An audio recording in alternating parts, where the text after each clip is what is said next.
Olá, eu sou o professor Júlio Pastre, do Instituto de Química da Unicamp, e hoje eu vou falar para vocês sobre a química em fluxo contínuo, mais especificamente de como que ela pode contribuir com a química medicinal e com a síntese de fármacos. Antes de mais nada, eu gostaria de agradecer aos organizadores do Simpósio de Conexão Farmacêutica pela oportunidade de mostrar uma das linhas de pesquisa do meu grupo na Unicamp. Bom, a química em fluxo, ela está bastante relacionada com a área da síntese orgânica, né, que nasceu com a síntese da ureia no século XIX, né, cuja síntese derrubou a teoria da força vital e falava que apenas organismos vivos eram capazes de fazer compostos orgânicos. Daí, então, houve uma grande descoberta de novas reações orgânicas que levaram à síntese de moléculas complexas e para diversas aplicações, e vários modos de ativação, métodos catalíticos surgiram desde então, como a organocatálise, que foi uma das áreas ganhadoras do Prêmio Nobel de Química, mais recentemente, no ano de 2021. Mas quando a gente, apesar de todo esse desenvolvimento que aconteceu com a síntese orgânica, quando a gente olha para a estrutura dos laboratórios, a gente observa que o modo de fazer síntese orgânica, ele mudou muito pouco nos últimos anos. Ou seja, algumas vidrarias que eram utilizadas no passado ainda são utilizadas nos laboratórios atualmente. O foco ele foi dado para a descoberta de novas reatividades e a inovação aconteceu principalmente nas etapas de purificação e de análise dos compostos orgânicos. Mais recentemente, os químicos orgânicos eles começaram a utilizar o que a gente chama de tecnologias facilitadoras para executar a síntese orgânica. Surgiram os pães de ultrassom, fornos micro-ondas, moinhos de bola e microreatores contínuos. Tá? Recentemente, a IUPAC ela considerou a química em fluxo, a mecanoquímica, como duas das 10 inovações tecnológicas que têm o potencial de tornar o nosso planeta mais sustentável. Mais especificamente sobre a química em fluxo, a gente observa que ela surgiu por volta de 2006 e desde então houve um grande aumento do número de publicações levando em conta o termo química em fluxo, que é exatamente o tópico da minha apresentação de hoje. Bom, como todo tema recente, existe uma série de revisões que foram publicadas na literatura. Uma das mais recentes, uma que eu gosto de recomendar, é essa que foi publicada em 2017, no The Chemical Reviews. É uma revisão bem grande, de mais de 100 páginas, e ela traz várias aplicações da química em fluxo, vários detalhes experimentais, por exemplo, e ela traz também nessa revisão os ícones que a gente utiliza nos esquemas para mencionar os dispositivos, ou os componentes de um sistema para reações em fluxo contínuo. Bom, quando a gente pensa em síntese orgânica, o método tradicional de síntese é o embatelada, creio que boa parte de vocês já ouviram falar de reações em batelada. Ele pode ser tanto realizado numa escala de laboratório, empregando reatores de vidro, balões de vidro de fundo redondo, ou numa indústria, empregando reatores de aço inoxidável. Esse é o método clássico de se efetuar uma síntese orgânica. Nesse método, os reagentes eles são carregados para o reator no início do processo, são misturados e deixados reagir. O produto ele é coletado ao final, depois que a reação foi completada e finalizada. No método contínuo, os reagentes eles são bombeados continuamente através do reator. A reação ela acontece ao longo do comprimento do reator e o produto ele deixa também o reator com uma corrente contínua. Tá? Essas são as principais diferenças entre os dois métodos de produção, batelada e regime contínuo.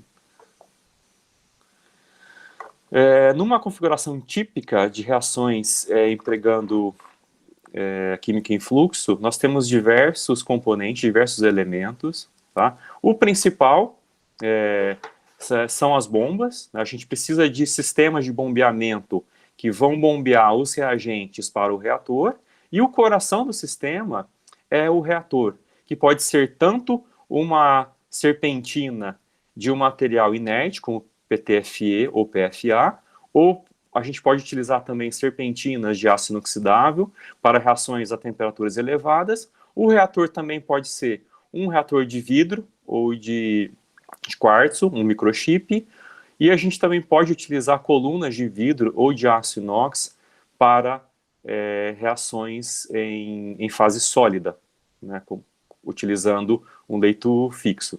Tá? No sistema, a gente também pode colocar dispositivos para análise em linha, né, como equipamentos de infravermelho, de ressonância ou de massas, e também as etapas de purificação, como extração líquido-líquido e cromatografia, elas podem também ser acopladas ao sistema. Aqui tem mais outras revisões recentes que eu recomendo a leitura.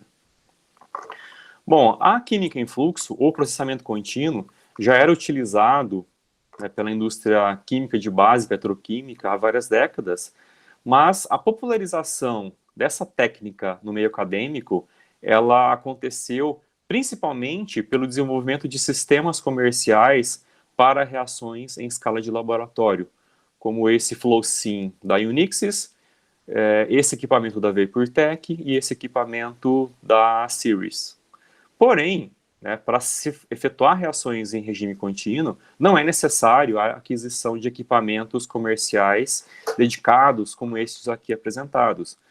Basta que você tenha no seu laboratório bombas do tipo seringa, né, ou bombas do tipo pistão, como bombas de HPLC, e os reatores eles podem ser confeccionados pela aquisição dos tubos e conexões, que são os mesmos utilizados em sistemas de HPLC, por exemplo. Então, é possível, né, que você monte um reator, um sistema para reações em regime de fluxo contínuo, montando o reator, né, com peças que você consegue comprar facilmente aqui no Brasil, por exemplo.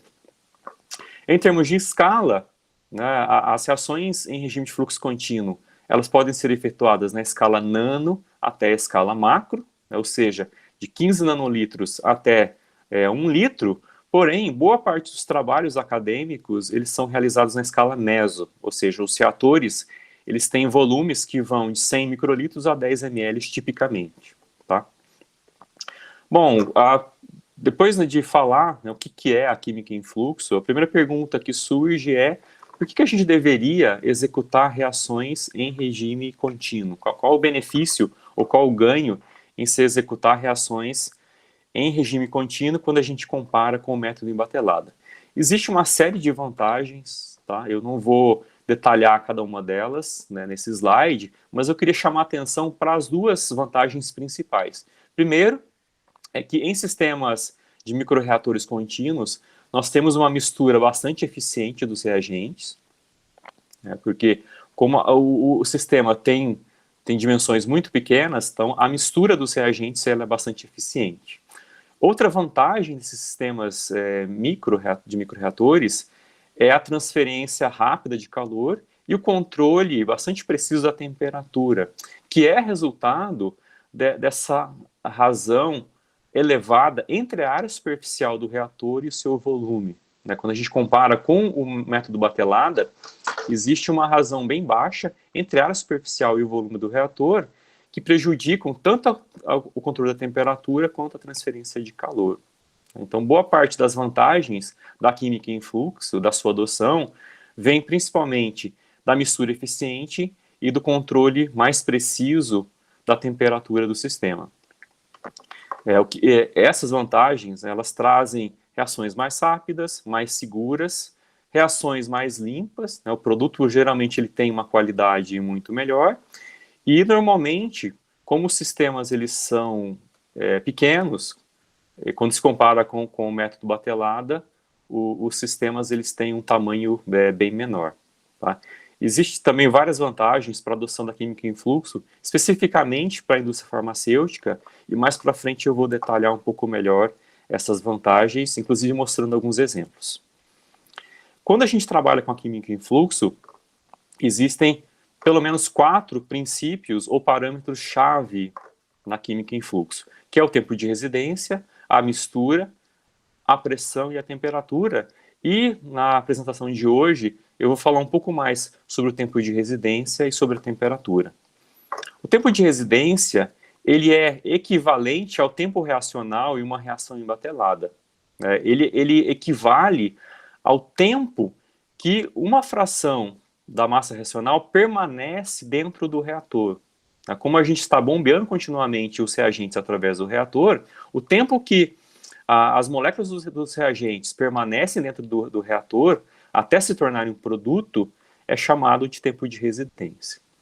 Ele equivale ao tempo reacional nas reações em batelada, sendo que no modo batelada, a conversão ela é função também do tempo reacional, né, ao passo que no regime contínuo, a conversão é função tanto do comprimento do reator quanto da taxa de bombeamento. Ou seja, quando a gente quer variar o tempo de residência, existem duas formas.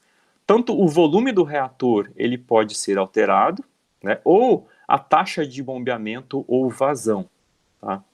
Então, se você quer um tempo de residência mais longo, ou você aumenta o volume do reator, troca o seu reator por um reator de maior volume, ou você diminui a vazão para que assim você tenha um tempo de residência mais longo.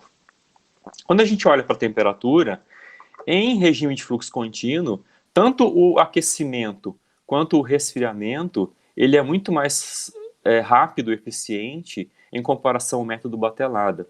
Ele se aproxima bastante do modo micro-ondas, né, que também consegue atingir esse perfil de temperatura, de controle de temperatura.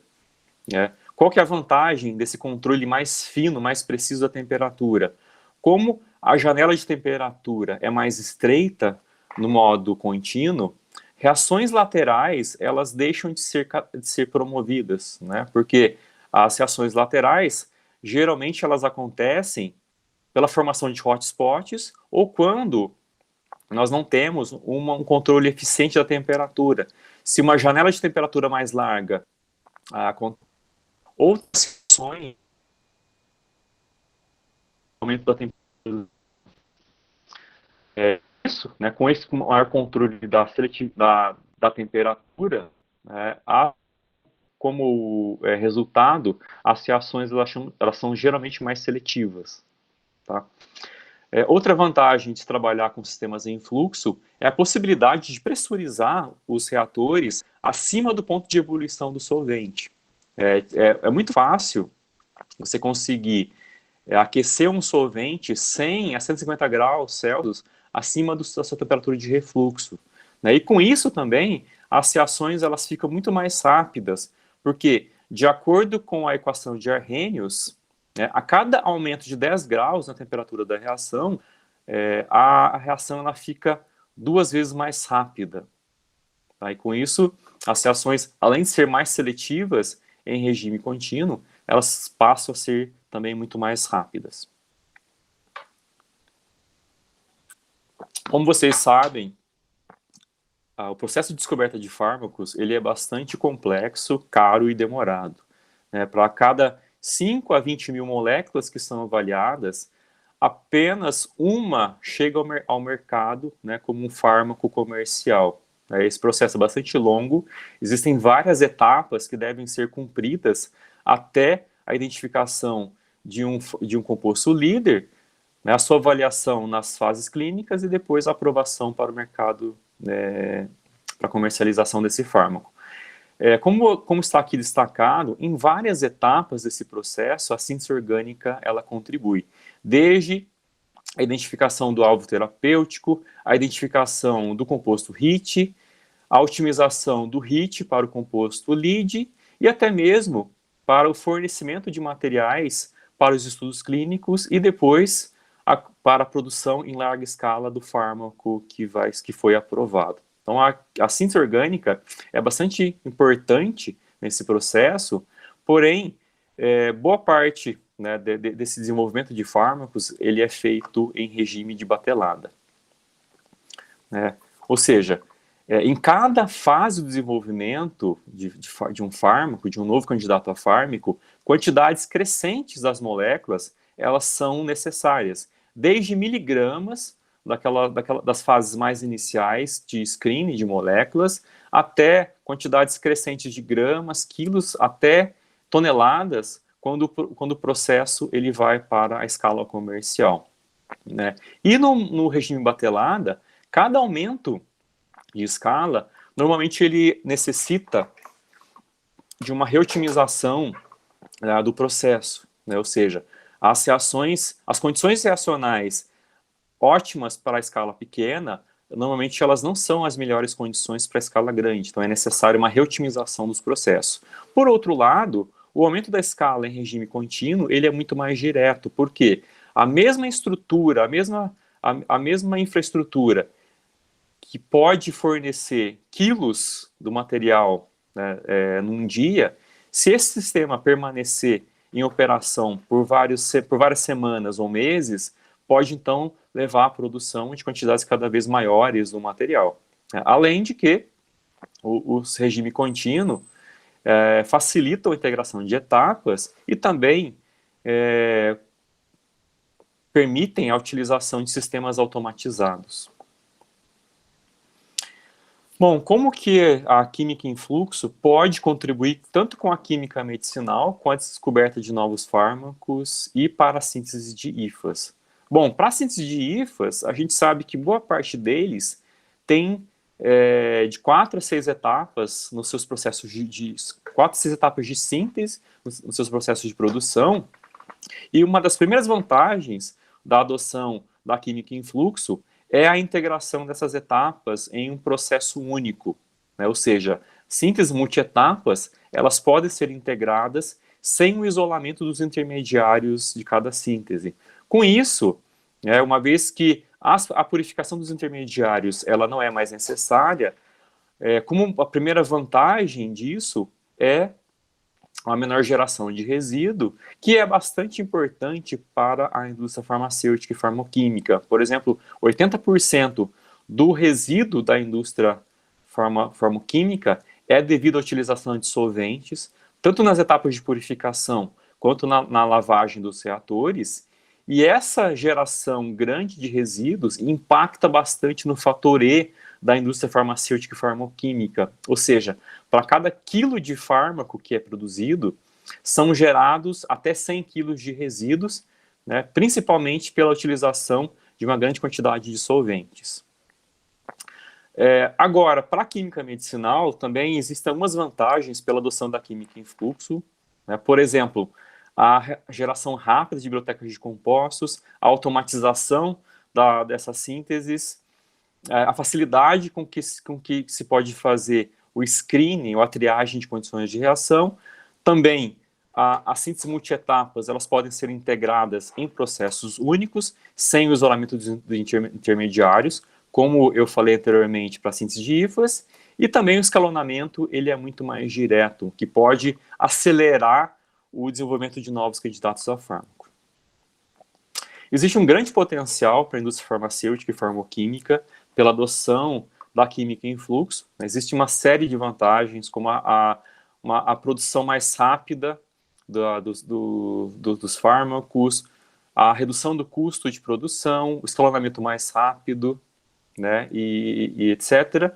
Por outro lado, a adoção pela indústria farmacêutica ainda é lenta, né, porque existe uma série de incertezas quanto à adoção da química em fluxo, principalmente levando em conta os aspectos regulatórios, aspectos de qualidade e também devido ao ao investimento inicial elevado de capital.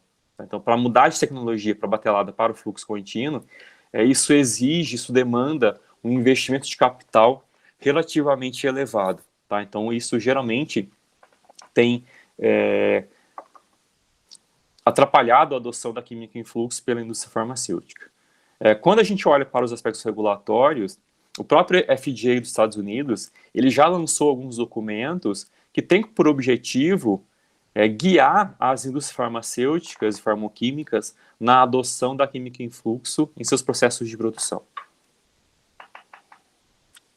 Mostrando alguns exemplos do meu grupo de pesquisa, o primeiro deles é a síntese de triazóis em regime de fluxo contínuo. Como vocês sabem, né, os heterociclos nitrogenados, principalmente, eles são bastante comuns em moléculas de fármacos. Tá? Por isso que a síntese deles é bastante relevante, e bastante importante. Bom, no meu grupo a gente estava interessado em avaliar as atividades biológicas desse tipo de triazol tiona, que a gente chama, e para a síntese desse tipo de estrutura, nós integramos as 3 etapas que são necessárias para a sua produção em um processo único. Ou seja, a adição da cilhidrazida ao isotiocianato, levando à formação da tilcermicarbazida, aconteceu no primeiro reator. No segundo reator,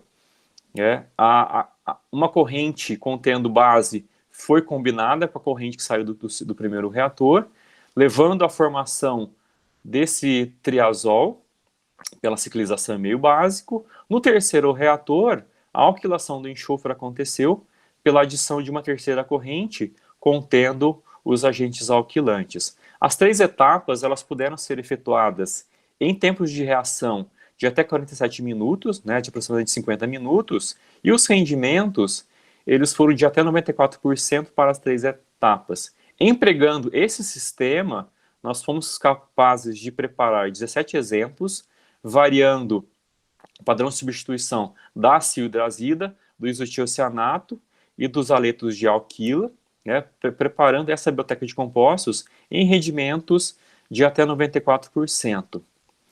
Quando a gente compara com o processo batelada, a mesma síntese ela é efetuada em cerca de 7 horas para o processo one pot, ou seja, houve uma grande redução do tempo reacional para a execução dessa sequência de reações, e o produto não demandou a purificação dos seus intermediários, ou seja, nem a tilcermicarbazida, nem esse tiol foram isolados nessa síntese, ao passo que a síntese embatelada normalmente requer o isolamento desses intermediários.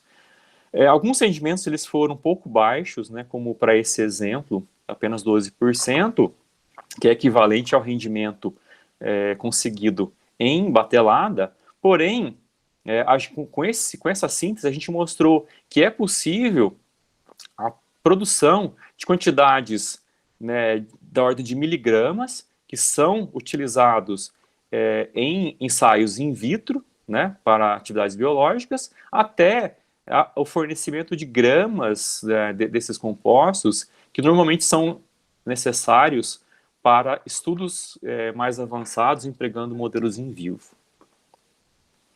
Outra síntese que a gente se interessou no meu grupo foi a preparação de diarilmetanóis, que são intermediários importantes para a síntese de alguns fármacos ou moléculas que têm atividades biológicas interessantes, como essas aqui apresentadas. Para essa síntese, nós inicialmente imobilizamos alguns aminoálcoois em resinas de Merrifield de Wang, e esse aminoálcool foi então empacotado em uma coluna de leito fixo para promover a reação de adição de reagentes de organozinco em aldeídos para a preparação dos diarilmetanóis de interesse. Essa reação, quando ela é feita em batelada, normalmente ela requer 24 horas, né, para fornecer o produto em excelente rendimento e uma boa razão enantiomérica. Porém, em fluxo contínuo, nós conseguimos reduzir o tempo de reação para apenas 1,5 minutos, e apesar do rendimento ter sido inferior, a razão enantiomérica ela se manteve, ou seja, em condições heterogêneas, empregando um reator de leito fixo, nós conseguimos os mesmos níveis de enantioseletividade. Empregando a mesma coluna, nós conseguimos preparar 12 exemplos, principalmente de compostos mais desafiadores, e as condições em fluxo contínuo forneceram condições equivalentes ao modo batelada, empregando condições homogêneas, que são normalmente empregadas para esse tipo de reação. Agora falando um pouco sobre a síntese de fármacos, de IFAs, né, até o momento, vários fármacos ou IFAs, eles já foram preparados em regime de fluxo contínuo, como essas moléculas aqui apresentadas, e os seus nomes abaixo. Se você tiver um pouco mais de interesse sobre a síntese desses compostos, eu recomendo que você olhe essas duas revisões que tratam especificamente sobre a síntese de IFAs ou de fármacos. Nem todos esses compostos foram preparados pela indústria. Boa parte deles foi feita em condições de bancada, mas de qualquer forma, esses trabalhos eles pavimentam o caminho para a adoção da química em fluxo na síntese de fármacos pela indústria farmacêutica. Eu vou mostrar dois trabalhos que eu estive envolvido ao longo da minha carreira. O primeiro deles é a síntese do tamoxifen, né, que é o fármaco de primeira linha no tratamento de câncer de mama, principalmente nesse tipo que é positivo para receptores de estrogênio. A síntese do tamoxifen está aqui apresentada, na verdade aqui as 4 etapas finais da sua síntese, e essas 4 etapas, elas puderam ser integradas em um sistema único, né, sem o isolamento dos intermediários. Então, na primeira etapa, a litiação desse brometo de arila aconteceu nesse primeiro reator, né, ou seja, uma corrente contendo o brometo de arila em THF foi combinada com outra corrente do butilítio em hexano nesse ponto, e a reação de litiação aconteceu nesse reator. Em seguida, a saída desse primeiro reator foi combinada com uma corrente contendo essa cetona para promover a formação desse alcoóxido intermediário nesse reator, a temperatura ambiente. Em seguida, a saída desse reator foi adicionada uma nova corrente contendo anidrido trifluoracético, que promoveu a trifluoracetilação do alcoóxido formado na etapa anterior, nesse reator. E, por fim, a combinação de uma corrente contendo trietioamina levou, então, a eliminação do alcoóxido para formar, então, a ligação dupla presente no tamoxifeno. Essas etapas, elas puderam ser realizadas com um tempo de residência total de apenas 17 minutos, e o produto foi formado com rendimento de 84%, que é comparável ao rendimento obtido em batelada. A vantagem, novamente, desse sistema é que o isolamento dos intermediários não foi necessário, né? Isso, como eu já mencionei anteriormente, leva a uma síntese bem mais rápida, né, com tempo de residência bem mais curto, e minimiza as etapas intermediárias de isolamento e purificação, que são responsáveis pela grande geração de resíduos, como eu mencionei anteriormente.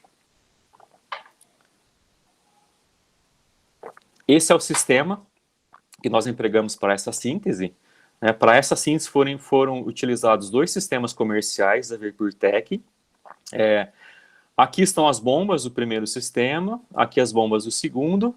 Esses são os reatores, né, onde as reações aconteceram. Então foram utilizados reatores do tipo serpentina. E aqui na parte superior, nós temos as soluções de estoque, de onde as bombas bombearam os reagentes que foram enviados para os reatores. E por fim, aqui está o frasco de coleta, né, que é onde ocorreu a extração líquido-líquido para em seguida se promover o isolamento do produto final tamoxifeno. Por fim, uma vez que a gente tinha desenvolvido uma metodologia em fluxo contínuo para a preparação de triazóis, né, como eu mostrei anteriormente, nós buscamos aplicar essa metodologia para a síntese de outro fármaco que é disponível comercialmente com o nome de Lezirunide. Na verdade, essa molécula ela é vendida pela AstraZeneca com o nome fantasia Zurampic. O Lezirunide, ele é um inibidor desse transportador de URAT1, né? Ele atua diminuindo os níveis de ácido úrico no sangue, e por isso ele foi aprovado em 2015 pelo FDA para o tratamento da gota, que é uma doença que tem uma incidência bastante elevada no Brasil e no mundo. Para a síntese do leserunad, nós consideramos duas rotas de síntese principais, né? Basicamente, elas utilizam o mesmo material de partida e as mesmas reações, com a diferença sendo apenas a instalação da ciclopropila que está presente na molécula do produto final. Então, na rota de baixo, a instalação da ciclopropila aconteceria nas etapas finais, né? Após a reação de bromação, reação de hidrólise, ao passo que esse núcleo triazol-tiona seria formado pelas mesmas etapas que eu mostrei anteriormente, ou seja, condensação, ciclização e alquilação, e esse isotiocianato, como ele não é disponível comercialmente, ele poderia ser preparado a partir da amina correspondência. Na segunda opção de síntese, a ciclopropila seria instalada no início da rota, empregando uma reação de Suzuki, nessa amina disponível comercialmente. Em seguida, de posse desse isotiocianato, nós poderíamos efetuar as mesmas reações que eu mostrei anteriormente, condensação, ciclização e alquilação, e por fim, a hidrólise do éster e reação de bromação levariam à formação do produto desejado. Esse isotiocianato ele era disponível comercialmente, mas nós também preparamos a partir dessa anilina, ao passo que esse isotiocianato contendo bromo, ele não era disponível comercialmente e foi preparado empregando fosgênio e essa anilina que é comercial. Uma vez preparados os dois isotiocianatos, nós então avaliamos qual seria a rota mais adequada. Lembrando que nessa rota de cima, a ciclopropila já foi então adicionada logo no início da rota, empregando uma reação de Suzuki, lançando mão desse ácido borônico e de um catalisador de paládio. Na nossa primeira geração de síntese, nós conseguimos desenvolver um processo integrado que utilizou reações em batelada e reações em regime de fluxo contínuo. Bom, inicialmente, para a preparação desse intermediário, que tem o triazol-tiona, preparado anteriormente, nós utilizamos as mesmas 3 etapas do trabalho anterior, ou seja, uma corrente contendo a formildrazida foi combinada com esse isotiocianato, substituído pelo bromo, para levar à formação da tiosermicarbazida intermediária. Em seguida, a adição de uma corrente contendo base ao sistema levou à formação do triazol-tiona, pela ciclização em meio básico. A alquilação do tiol com esse cloreto de alquila foi efetuada no último reator, e o produto, de 3 etapas, ele foi formado com um bom rendimento global, de 91%, em apenas 20 minutos de reação. Em seguida, a reação de Suzuki, ela teve que ser realizada em batelada, porque nós não conseguimos integrar mais uma etapa no nosso sistema, principalmente devido à baixa reatividade desse brometo de arila na reação de Suzuki. Apesar do produto ter sido formado em batelada, o rendimento ele foi de apenas 34% em 12 horas de reação. Em seguida, a reação de bromação ela foi efetuada, também em regime de fluxo contínuo, combinando-se uma corrente contendo esse triazol com o N-bromsuccinimida para levar à formação do produto bromado em um bom rendimento. E, por fim, a reação de hidrólise do grupo éster também foi efetuada em batelada pelo uso de uma solução aquosa de hidróxido de lítio. Nessa primeira estratégia de síntese, o leserunad foi formado em 15% de rendimento global, em 7 etapas de reação e 14 horas, sendo que a reação de Suzuki foi aquela que demandou o maior tempo reacional. Ao passo que a literatura, os rendimentos eles são bastante variados para reações que normalmente demandam mais de 24 horas. Na nossa segunda geração de síntese, nós conseguimos desenvolver um sistema totalmente em fluxo contínuo para a síntese do leserunad. Bom, inicialmente, nós utilizamos esse isotiocianato contendo a ciclopropila, tá, para a formação da tiosermicarbazida, e como a gente já esperava, esse isotiocianato como ele contém um grupo de elétrons, uma ciclopropila, para a primeira etapa, ela exigiu uma temperatura mais elevada, né, 100 graus Celsius, em comparação aos 70 graus Celsius utilizados na rota anterior, e também um tempo reacional mais longo. Em seguida, a ciclização em meio básico e a alquilação também aconteceram, né, em condições similares às anteriores, e o produto de interesse ele foi formado em 88% de rendimento, com um tempo de residência de 55 minutos. Em seguida, tanto a bromação do anel triazólico quanto a hidrólise do grupamento éster foram realizadas em regime de fluxo contínuo, e o leserunad foi então obtido a partir dessa rota em um rendimento de 68% para todas essas etapas, 5 etapas na verdade, um tempo reacional de 2 horas, que é bastante superior quando a gente compara com os trabalhos que tem na literatura para a síntese desse fármaco, né, que geralmente demandam mais de 24 horas, com rendimentos de até 48%. Bom, como conclusão, espero que eu tenha mostrado para vocês que a química em fluxo é uma tecnologia facilitadora bastante importante na química orgânica.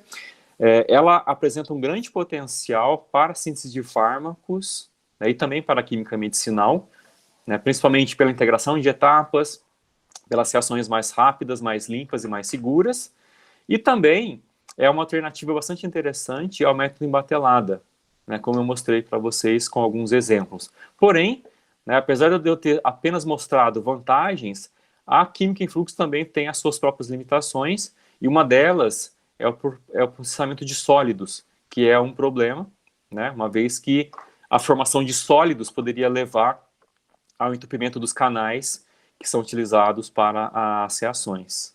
Realmente que existe muito mais sobre a química em fluxo, é uma área bastante propícia à automação, à associação com machine learning.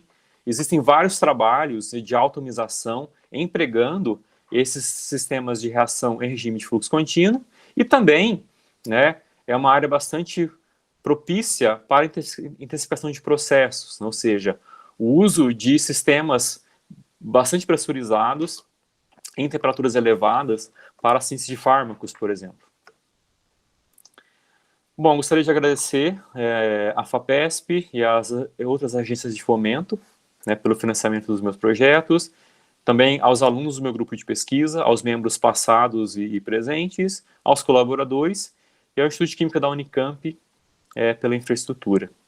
Eu gostaria de deixar aqui o meu contato, caso você tenha alguma dúvida ou queira saber mais sobre a química em fluxo, estabelecer alguma colaboração ou trabalhar na área, por favor, me escreva. Tá? Obrigado novamente ao convite aos organizadores desse simpósio.